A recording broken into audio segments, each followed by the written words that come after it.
ఇద్దరు బ్రదర్స్ విజయ్ మరియు రామకృష్ణన్ సాయంత్రం వీళ్ళు పానీపూరి తినడానికి వెళ్తారు. బాగా కడుపు నిండా పానీపూరి తిని ఇంటికి వస్తారు. కొన్ని గంటల తర్వాత ఇద్దరికి కడుపులో నొప్పి మొదలవుతుంది. వాళ్ళ ఫాదర్ వాళ్ళని హాస్పిటల్ కి తీసుకెళ్తాడు. కొన్ని గంటల తర్వాత వాళ్ళిద్దరూ చనిపోతారు. ఇప్పుడు పోలీసులు ఈ మరణాలు పానీపూరి వల్ల జరిగాయా లేక వేరే ఏదైనా కారణం వల్ల అని కన్ఫర్మ్ చేయలేకపోయారు. కానీ ఇండియన్ ఫుడ్ మార్కెట్ కండిషన్ చాలా దారుణంగా ఉంది.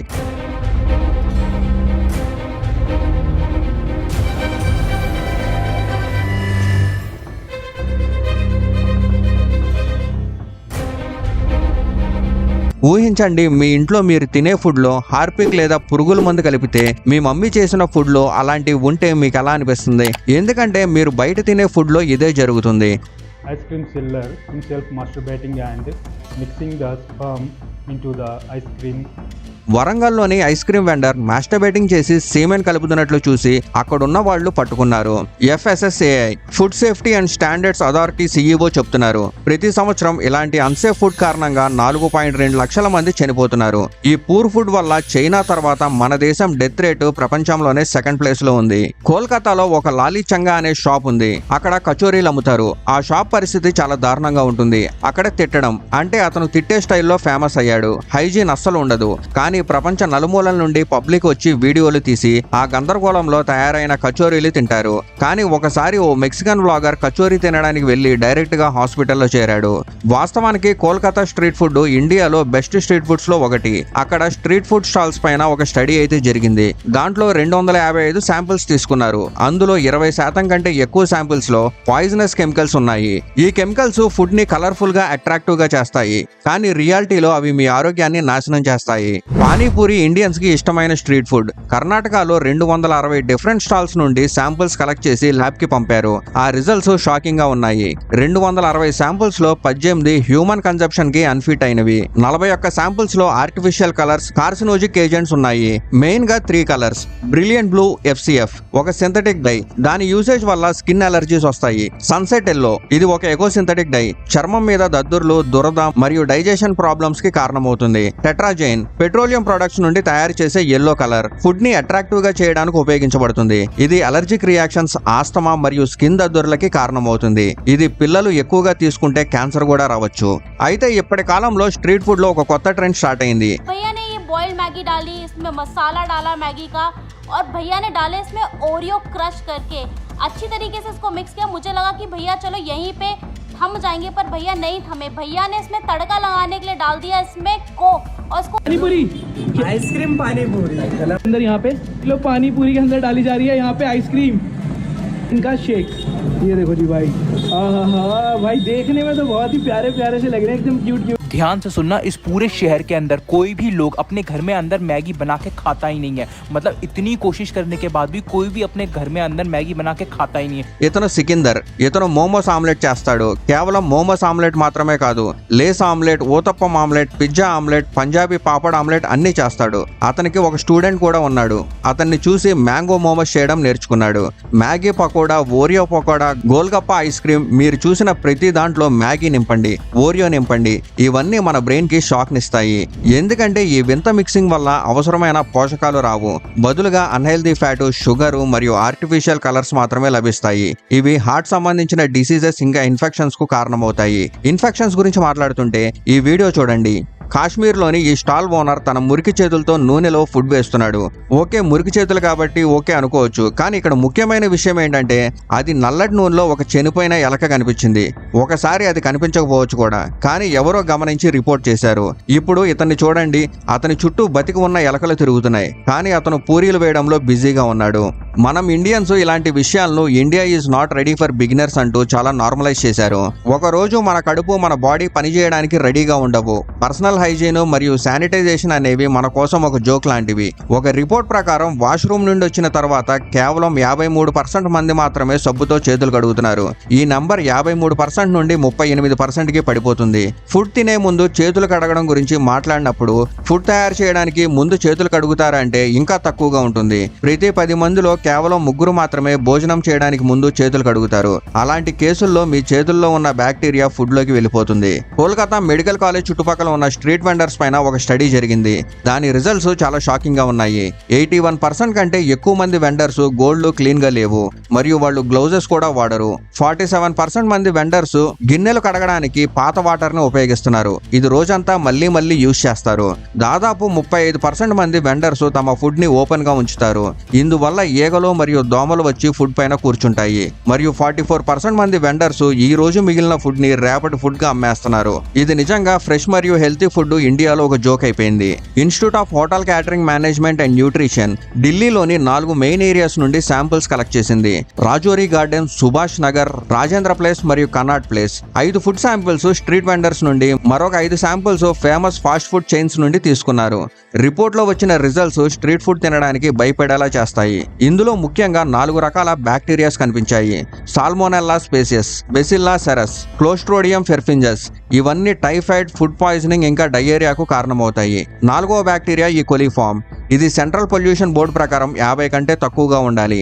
కానీ ఈ శాంపుల్లో 2400 కంటే ఎక్కువగా కనిపించాయి. ఇంట్రెస్టింగ్ విషయం ఏంటంటే ఈ కోలిఫార్మ్ బ్యాక్టీరియా ఫుడ్ లోకి ఫేకల్ మెటీరియల్ ద్వారా ఎంటర్ అవుతుంది. సింపుల్ గా చెప్పాలంటే మానవ మలమూత్రాల ద్వారా ఆహారంలోకి ప్రవేశిస్తుంది. ఇలాంటి వీడియోలు కూడా బయటికి వస్తాయి. గౌహతిలో ఒక వ్యక్తి పానీపూరిలో తన మూత్రాన్ని కలుపుతున్నాడు. కొల్లాపూర్లో ఒక పానీపూరి సెల్లర్ మరుగుదొడ్డి నీటిని కలుపుతున్నాడు. ఇలాంటి చాలా కేసులు ఉన్నాయి, కానీ బయటికి రావు. వాస్తవానికి జార్ఖండ్లోని గాడ్వా జిల్లాలో ఒక వీడియో బయటికి వచ్చింది. అక్కడ 2 వ్యక్తులు కాళ్లతో గోల్గప్పా పిండిని కలుపుతున్నారు. టేస్ట్ ని పెంచడానికి వాళ్ళు దానిలో యూరియా ఎరువు, హార్పి కలుపుతామని చెప్పారు. స్ట్రీట్ ఫుడ్ పరిస్థితి ఎంత దారుణంగా ఉందంటే ఎవరైనా ఫారినర్స్ బయట తిరుగుతూ తింటున్నప్పుడు కడుపులో ఇబ్బంది వస్తే దాన్ని ఏమంటారు? ఇది మన పరిస్థితి. నిజానికి పూణేలో ఒక సర్వే కూడా జరిగింది. అక్కడ 3000 మందిలో 60% మంది స్ట్రీట్ ఫుడ్ ని బ్యాన్ చేయాలని, ఆ తర్వాత దానిని హెల్తీ ఫ్రూట్స్, కూరగాయల స్టాల్స్ తో రీప్లేస్ చేయాలని కోరారు. కానీ మన ఇండియాలో అతిపెద్ద సమస్య ఆర్థిక పరిస్థితి. వాళ్ళ ఇంటి నుండి దూరంగా పనిచేయడానికి వచ్చిన పర్సన్స్ ఇంట్లో వాళ్లే వంట చేయలేరు. బయట అతని మెయిన్ దృష్టి ప్రైస్ పైన ఉంటుంది. 40 రూపాయలకి ఒక ప్లేట్ మోమోస్ దొరికితే కడుపు నిండుతుంది. అదే ముఖ్యం. ఆరోగ్యం అనేది సెకండరీ ప్రయారిటీ. మోమోస్ గురించి మాట్లాడుతూ ఉంటే మీరు మోమోస్ తో మైనస్ తింటూ ఉంటారు కదా, అంటే మోమోస్ తో, షవర్మాతో ఇలా చాలా రకాలుగా తింటూ ఉంటారు కదా. దాని పరిస్థితి అయితే చాలా దారుణంగా ఉంది. ఎంత దారుణంగా ఉందంటే కేరళలో 2023లో, తెలంగాణలో 2024లో మైనస్ ను బ్యాన్ చేసింది. మోమోస్, సోయా చిప్స్ తయారీ వీడియోలు చూస్తే మీకు షాక్ తగిలేలా ఉంటుంది. ఇలాంటిదే కాటన్ క్యాండీ లేదా పీచు మిఠాయి. దీనిని హిమాచల్ ప్రదేశ్, తమిళనాడు, కేరళ వంటి రాష్ట్రాలు బ్యాన్ చేశాయి. కాటన్ క్యాండీలో రోడమైన్ ఉంటుంది. ఇది ఒక కలర్ ఏజెంట్. దీనివల్ల కాటన్ క్యాండీకి దాని పాపులర్ పింక్ కలర్ వస్తుంది. ఈ కెమికల్ ముఖ్యంగా ఇంక్, టెక్స్టైల్ ఇండస్ట్రీలో ఉపయోగిస్తారు. FSSAI దీనిని ఫుడ్ ఇండస్ట్రీలో బ్యాన్ చేసింది. కానీ అయినప్పటికీ కాటన్ క్యాండీ ఇండియాలో ఎక్కువగా అమ్ముడవుతుంది. ఎందుకంటే ఇండియా ఇంకా లీగల్ లాస్ 2 డిఫరెంట్ రోడ్స్ లో నడుస్తాయి. యూరోపియన్ యూనియన్ ఇండియా నుండి 400కి పైగా ప్రొడక్ట్స్ ను పర్మనెంట్ గా బ్యాన్ చేసింది. ఎందుకంటే వాటిలో లెడ్, మెర్క్యూరీ, కాడ్మియం వంటి మెటల్స్ మరియు ఫంగసైడ్స్ ఇంకా పురుగుల మందులు ఉన్నాయి. అవి యూరోపియన్ అనుమతించే లెవెల్స్ కంటే చాలా ఎక్కువగా ఉన్నాయి.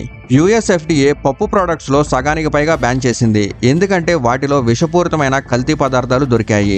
అంటే MDH, ఎవరెస్ట్ వంటి అసలైన మసాలా ప్రొడక్ట్స్ ను సింగపూర్, హాంకాంగ్ గవర్నమెంట్స్ బ్యాన్ చేసింది. ఎందుకంటే వాటి మసాలాలో లిమిట్ కంటే ఎక్కువ ఎథైలిన్ ఆక్సైడ్ కనుక్కున్నారు.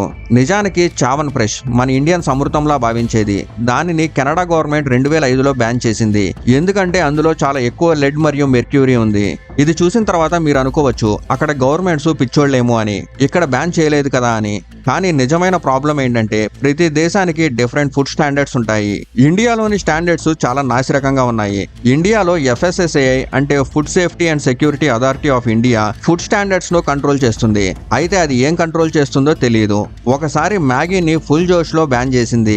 అందరూ సంతోషించారు. కానీ ఇప్పుడు చూడండి, ముందు కంటే ఎక్కువగా అమ్ముడవుతుంది. ఇప్పుడు ఏ స్టాల్ కి వెళ్ళినా మ్యాగీ ప్యాకెట్లు లైన్ లో వేలాడుతూ కనిపిస్తాయి. మీరు గమనించే ఉంటారు, ఈ మధ్య స్ట్రీట్ స్టాల్స్ లో 20 రూపాయలకి పన్నీర్ పకోడా దొరుకుతుంది. అందులో వాళ్ళు చాలా ఎక్కువగా పన్నీర్ అయితే వేస్తున్నారు. మీరు అనుకుంటున్నారా అది నిజమైన పన్నీర్ అని? నిజంగా మీరు అనుకున్నట్టు అది పన్నీర్ కాదు, అది అనలాగ్ పన్నీర్. ఇది కెమికల్స్ మరియు ఎమల్సిఫైర్స్ తో తయారైంది. ఇది స్ట్రాచ్ నుంచి తయారవుతుంది. నిజమైన పన్నీర్ లాగే అనిపిస్తుంది. దీని అతిపెద్ద లాభం ఖర్చు తగ్గడం. నిజమైన పన్నీర్ కాస్ట్ 400 రూపాయలు కిలో కంటే తక్కువగా రాదు. జొమాటో వంటి ప్లాట్ఫామ్స్ తమ రెస్టారెంట్స్ కోసం 210 రూపాయలకి ఓపెన్ గా అమ్ముతున్నాయి. ఈ అన్లాక్ పన్నీర్ వాడడం వల్ల గుండె జబ్బులు, ఊపిరితిత్తుల వ్యాధులు, విరోచనాలు, వాంతులు రావచ్చు. ఇవన్నీ ఉన్నప్పటికీ FSSAI దీనిని లీగల్ చేసింది. వెనక లేబుల్ పైన నాన్ డైరీ అని రాసి ఆ తర్వాత ఓపెన్ గా అమ్మేయచ్చు. కానీ లోకల్ షాప్స్ లో పన్నీర్ పకోడా, పన్నీర్ మోమోస్ అమ్ముతున్నప్పుడు నార్మల్ పర్సన్ దానిని ఎలా టెస్ట్ చేయగలడు? అవి నిజమైనవి కావు అని సామాన్యుడు దీన్ని ఎలా తెలుసుకోగలడు? అతనికి కనిపించేది 20 రూపాయల పన్నీర్ పకోడా దొరుకుతుంది, తినేయండి, తాగండి. గవర్నమెంట్ ఈ విషయాలన్నింటినీ చూస్తూ కూడా ఏమి చేయడం లేదు. 10-15 సంవత్సరాల క్రితం గుండె జబ్బులు ధనవంతుల వ్యాధి అని చెప్పేవాళ్ళు. కానీ ఇప్పుడు మన ఫుడ్ అలవాట్లు, స్ట్రీట్ ఫుడ్ లైఫ్ స్టైల్ కారణంగా గుండె జబ్బులు చాలా కామన్ అయిపోయింది. కేవలం ఇండియాలోనే కాదు, మన పొరుగు దేశాల్లో కూడా ఇలాంటి పరిస్థితి. ఈ వీడియో ఢాకా, బంగ్లాదేశ్ లో తీసింది. ఇక్కడ ఒక ఫారినర్ చెరుకు రసం తాగాడు, డైరెక్ట్ గా హాస్పిటల్లో చేరాడు. అందుకే గవర్నమెంట్ తన వైపు నుండి స్ట్రీట్ ఫుడ్ హైజీన్ మరియు క్లీన్లీనెస్ పైన చాలా పని చేస్తుంది. అహ్మదాబాద్ లోని కాంక్రియా లేక్ స్ట్రీట్ ఫుడ్ హబ్ ఇండియాలో first clean street food hub గా మారింది. కానీ ఇండియా చాలా పెద్దది. ఫుడ్ ఇంగ్రీడియంట్స్ చాలా ఎక్కువగా ఉన్నాయి. స్ట్రీట్స్ లో, రోడ్ల పక్కన ప్రతి చోట పబ్లిక్ ఫుడ్ ని అమ్మడానికి కూర్చునున్నారు. మొత్తం ఇండియాలో క్లీన్లీనెస్ అండ్ హైజీన్ రావడానికి కనీసం 25 నుంచి 30 సంవత్సరాలు పడుతుంది. నా ఒపీనియన్ ప్రకారం బహుశా అది ఎప్పటికీ రాకపోవచ్చు. ఏ దేశంలో షాప్ చిన్నదిగా, సన్నగా, మురికిగా ఉంటే దాన్ని అసలైందిగా భావిస్తారో ఆ దేశం నుండి క్లీన్లీనెస్ అండ్ శానిటైజేషన్ ని ఆశించలేము. కాబట్టి మీరే మొదలు పెట్టండి. బయట ఏ ఫుడ్ ని తినాలంటే డిస్పోజల్ ప్లేట్స్ లో తినండి. సెల్లర్స్ చేతులకి గ్లౌజులు ధరించారని కన్ఫర్మ్ చేసుకోండి. వెనక జరిగిపోయింది వేరే విషయం, కానీ కనీసం వెంటనే డైరెక్ట్ జెమ్స్ కాంటాక్ట్ తగ్గుతుంది. మీ దగ్గర ఈ ప్రాబ్లం కి ఎటువంటి సొల్యూషన్స్ ఉన్నాయో కామెంట్ లో తప్పకుండా తెలియజేయండి.